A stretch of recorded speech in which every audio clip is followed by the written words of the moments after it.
हल्का एनई 84 से पाकिस्तान मरकजी मुस्लिम लीग के उम्मीदवार मोहम्मद अकमल जसपाल ने इलेक्शन कैंपेन का सिलसिला शुरू कर दिया है। उनका कहना है कि इस मिशन के साथ हल्का एनई 84 से इलेक्शन में हिस्सा लेने का फैसला किया है कि आवाम के बढ़ते हुए मसाइल को नेक नीति से हल करूंगा, क्योंकि आवाम दूसरी पार्टियों से मायूस हो चुके हैं और पाकिस्तान मरकजी मुस्लिम लीग आवाम की उमंगों का मरकज बन चुकी है।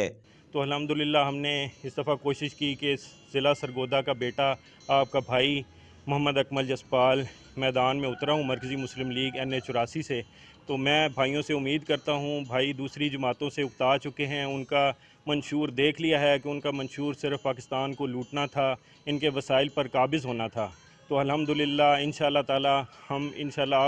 आप लोगों की दुआओं से अगर आपने हमें कामयाब किया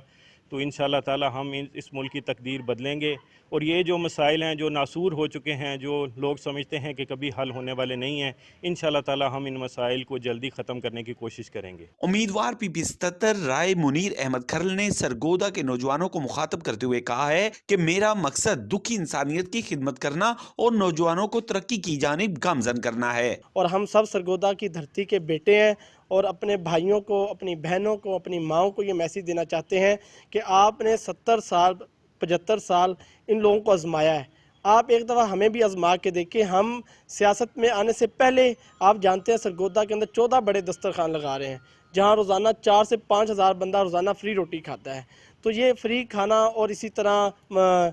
जितने बाकी खिदमत के काम हम इस मुआशरे में कर रहे हैं, वो तो सियासत से यानी आज हम खड़े होने से पहले ही काम कर रहे हैं। मोहम्मद अकमल जसपाल और राय मुनीर अहमद खरल का कहना था कि पाकिस्तान मरकजी मुस्लिम लीग ही वो वाहिद जमात है जो सरगोदा के शहरियों को मसाइल की दलदल से निकालेगी